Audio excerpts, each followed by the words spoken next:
안녕하세요.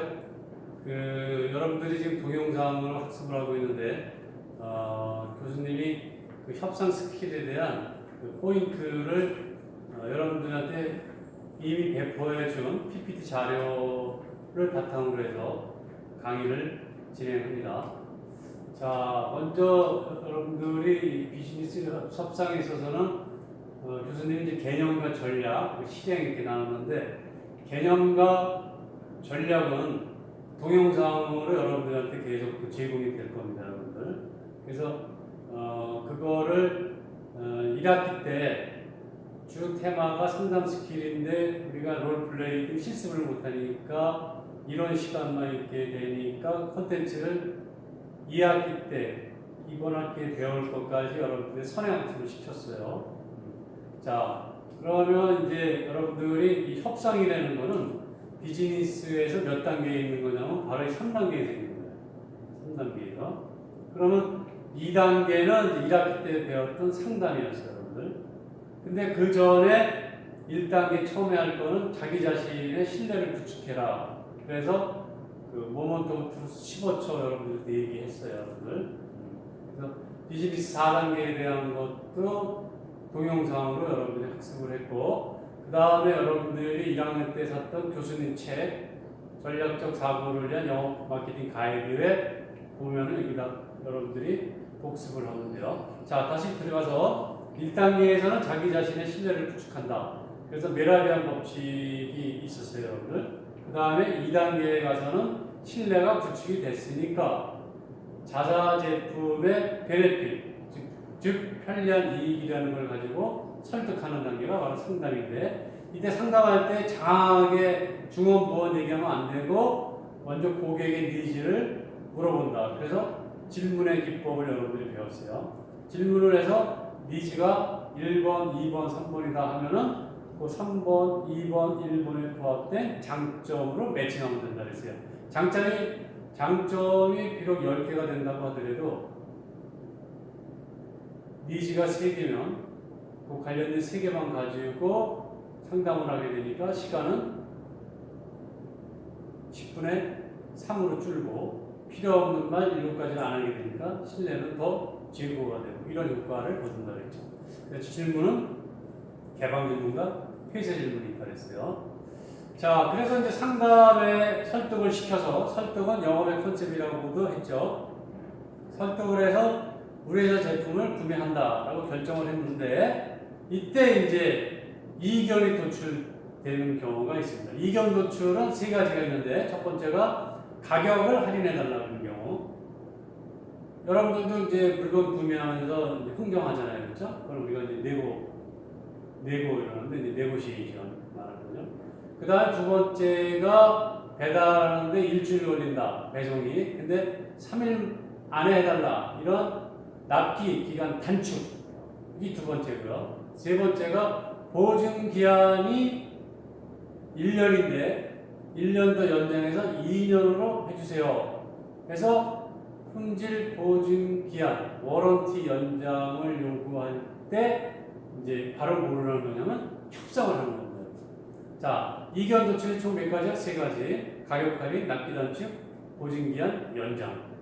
그러면은 이제 이 협상을 통해서 최종 계약서를 작성을 해야 되는데, 여기서 질문을 하나 교수님이 던집니다.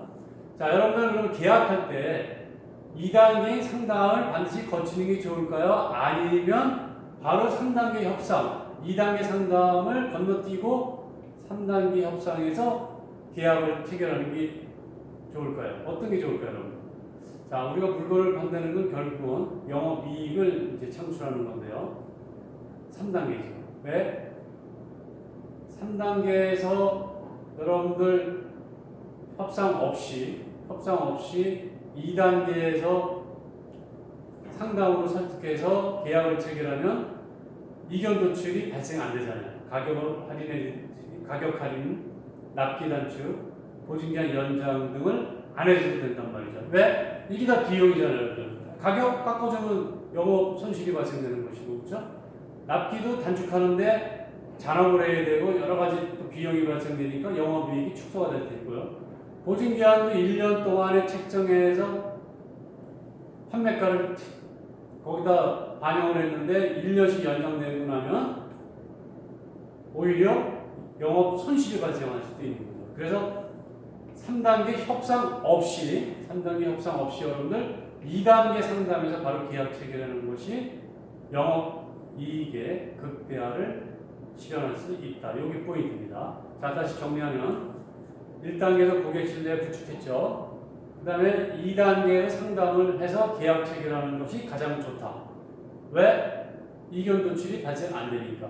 근데 2단계에서 설득을 했지만 이견 도출이 발생되면은 영업 손실을 다소 감수를 하더라도 3단계 협상을 통해서 계약을 체결하면 어쨌든 매출은 실현되는 거죠.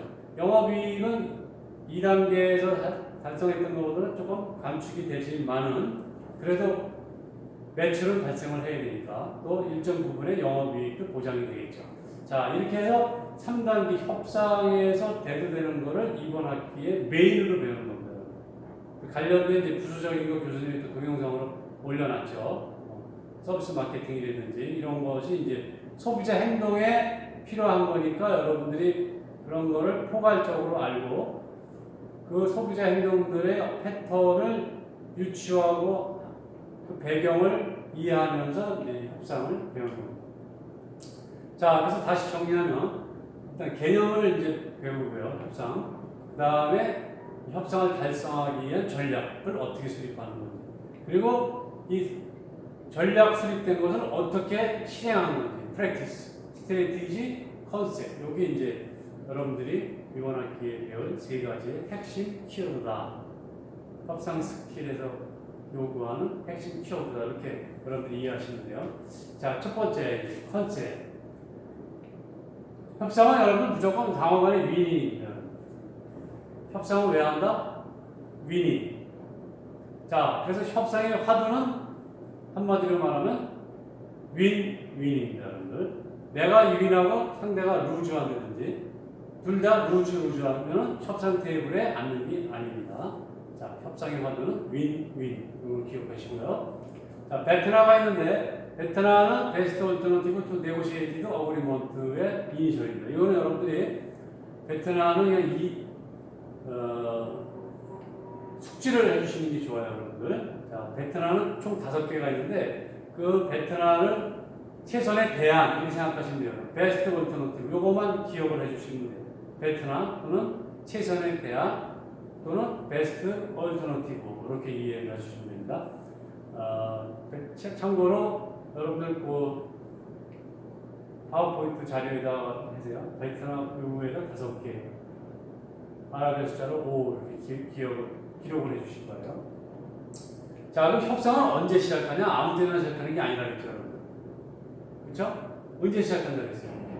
협상은 바로 이견 도출. 그렇죠? 자, 다시 볼게요. 이럴 때 시작하는 게 아니라 협상은 상담에서 이미 설득이 됐고 이견 도출이 생길 때. 이견 도출이 총 몇 개 된다 그랬어요? 3개. 가격 할인, 납기 단축, 보증기한 연장. 이런 경우는 협상을 한다. 그걸 명심해야 돼요. 자, 그럼 테이블에 앉았을 때 이걸 여러분들이 자문자답하는 겁니다.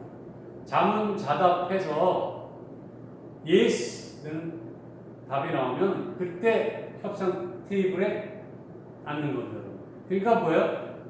윈윈이 안 되고 루즈 윈 되는 경우에는 협상 테이블에 앉는다, 안 앉는다 이렇게 보는 거예요. 왜? 상호간에 윈윈이 안 되기 때문에. 자, 먼저 이제 베트나에 대한 개념을 배울게요. 여러분 이거 다 이제 그 동영상에서 또 리뷰를 할 거예요. 자, 최고의 대안이라고 했어요. 여러분들 베스트 얼터너티브.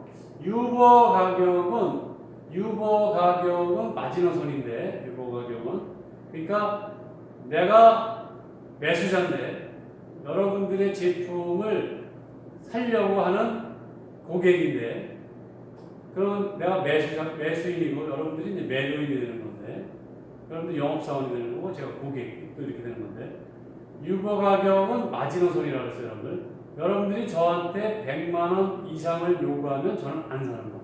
이게 유보 가격. 반대로 여러분들이 유보 가격이 110만 원이라고 한다면 제가 105만 원, 100만 원에 팔려고 하면 여러분은 못 파는 겁니다. 왜? 마지노선이 110만 원이기 때문에. 그러니까 여러분은 110만 원을 받아야 영업이익을 달성할 수 있다는 거. 즉, 위인을 할 수 있다는 얘기죠. 마지노선을 말하는 거고요. 조파는 이제 제가 100만 원이 유보가격이고 여러분들이 유보가격이 110만 원일 때 100만 원과 110만 원, 10만 원 사이가 조파. 전업 파습을 어그리먼트 이렇게 하는 거예요. 그러니까 협상이라는 건 결국은 뭐예요? 그 10만 원 내에서 이제 서로 협상을 하는 거죠. 내가 100만 원이지만 가격이 너무 제품이 너무 좋다 이러면 한 2만 원 더 주고 살 수도 있죠. 102만 원. 유보가격 초과됐죠. 여러분들은 110만 원은 받아야 된다 했는데 여러분들 나름대로 팔아야 될 이유가 급박한 사정이 생겼다 그러면 8만 원이 부족하더라도 102만 원에 팔 수가 있겠죠. 그래서 110만 원, 100만 원 이 사이에서 D 이걸 우리가 이제 협상이라고 하는 건데 네고시에이션 과정을 통해서 이제 결정되는 거죠. 그러면 예를 들어서 102만 원에 이제 계약서를 쓰게 되면 여기 대안 중에서 이제 나중에 여러분들 배우겠지만 절충이라는 대안이 되는 거예요. 자, 먼저 이제 이 세 가지 핵심 개념에 대해서 이제 에드워드 4세하고 루이 11세 14세기에 이제 실제 있었던 역사적 사건을 배경으로 해서 이 베트나라는 거의 사례를 이제 여러분들 듣는 거예요. 이 동영상에서도 여러분들 다시 한번 해줄 거예요, 여러분들. 자, 동영상으로 이제 한번 넘어가고. 그러니까 에드워드 4세가 루이 11세 때 전쟁을 선포하는데 이때 루이 11세의 베트나는 전쟁을 할 것이냐, 평화를 유지할 것이냐 이게 이제 최선의 대안이겠죠. 대안이 두 가지인데 최선의 대안을 볼까요? 평화죠. 그래서 매년 5만 크라운을 상납하는 거로 하고 항복을 합니다. 자, 그러면 루이 11세는 위랑이 뭐예요? 자국 국민의 생명과 재산을 지켜서 평화를 유지했고 에드워드 4세의 위는 뭐예요? 매년 5만 크라운을 상납받는 거죠. 이렇게 해서 위인이 된 겁니다. 여기 베트남이에요. 실제적으로 이제 역사적으로 보면은 몇 년 상납도 안 했어요. 왜냐하면 이 전쟁 몇 년 후에 에드워드 4세가 이제 사망을 하게 이르게 됩니다.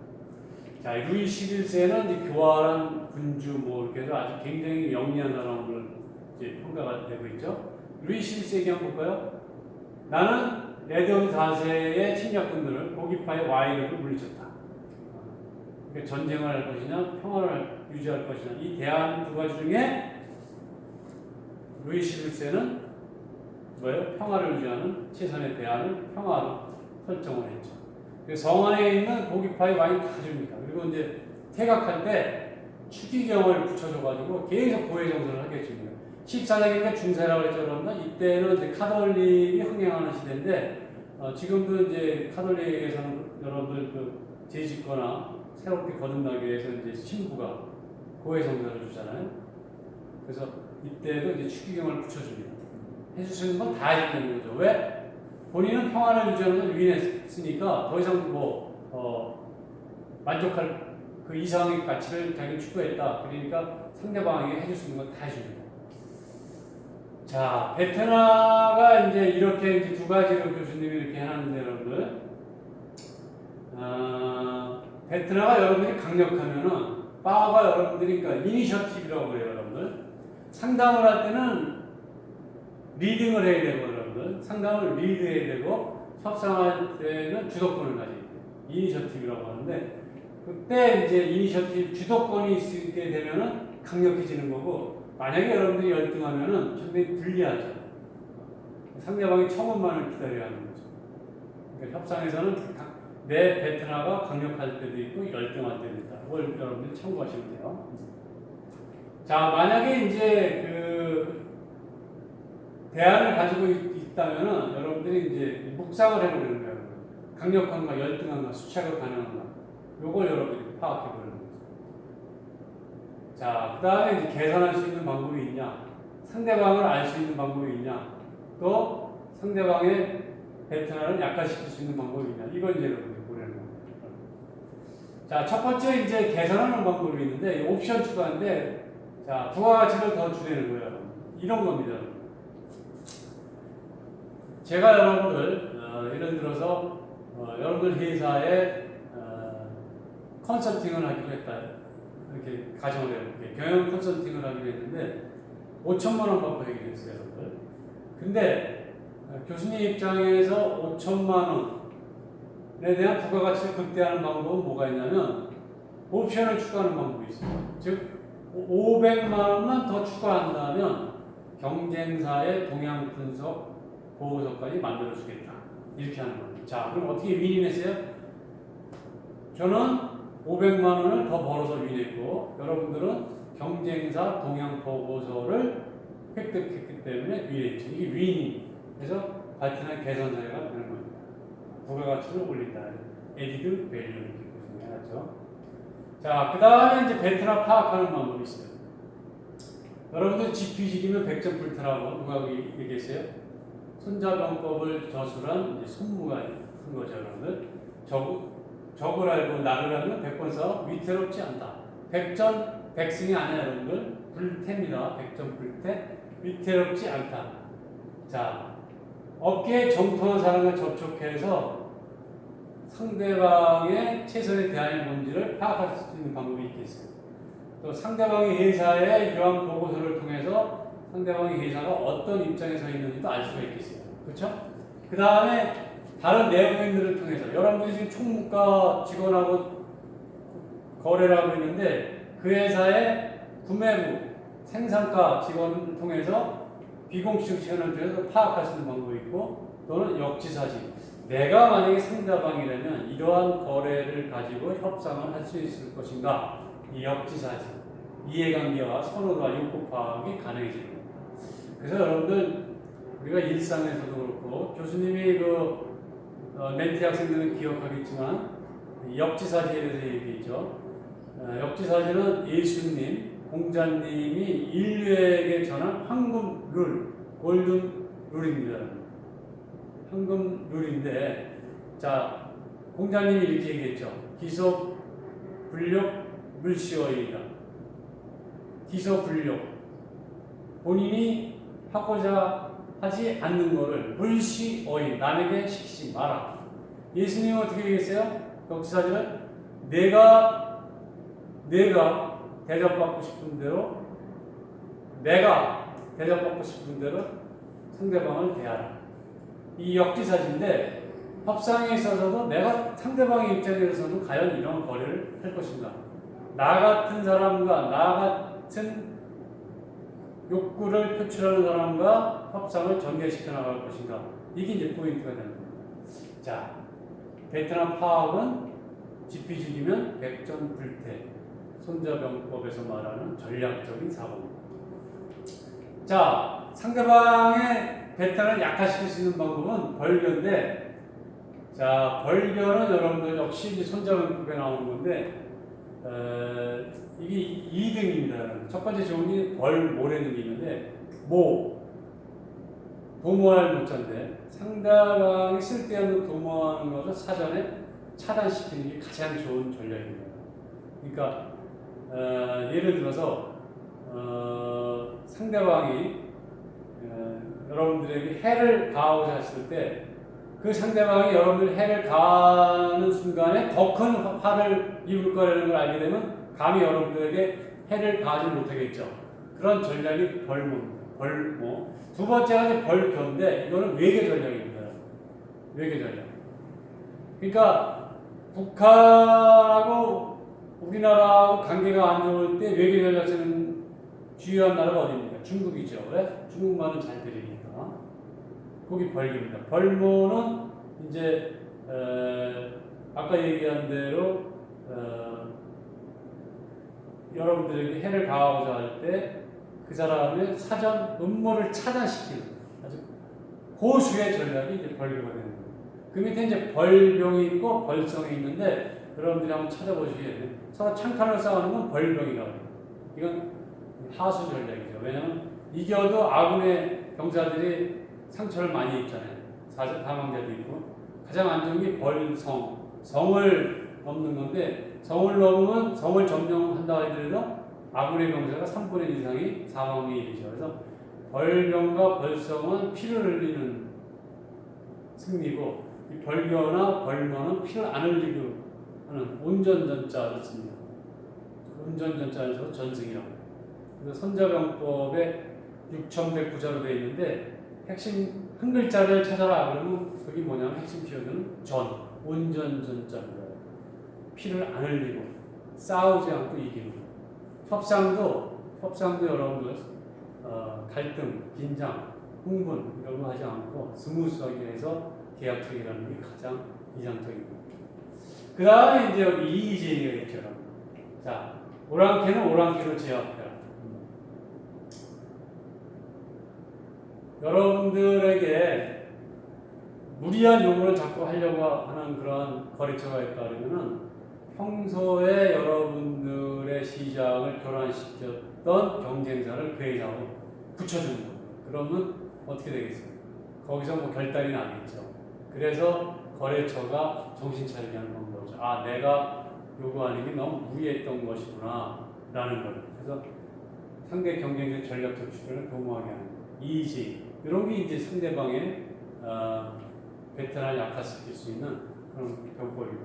교수님이 이제 영업을 연구할 때 병법서를 본격적으로 읽기 시작했어요.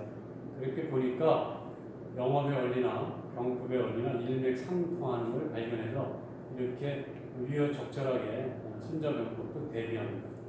또 참고로 이제 교수님 과거에 육군사관학교 손자병법 교수하고 손자병법 영업마케팅 사관학교라고 여러분 기업체 임직원 대상의 공개과정을 이제 을지로 했는데 그때도 이제 교수님이 추구했던 것이 영업을 잘하려면 병법을 알고 하면은 가장 효과적이다라고 해서 그 손자병법 교수님하고 공동 강의를 하게 됐었죠.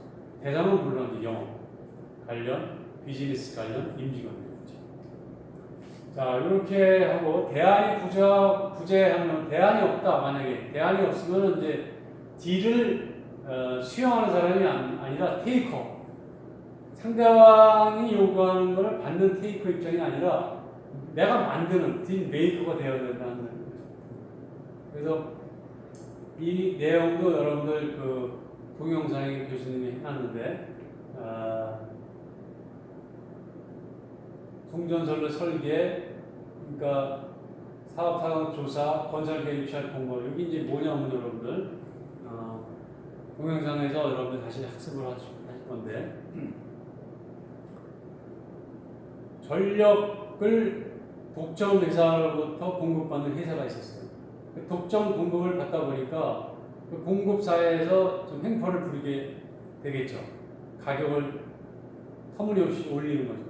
그래서 이쪽 회사에서는 그 공급 전력 회사의 독점이니까 단 한 군데밖에 없으니까 다른 대안이 없잖아요, 그렇죠?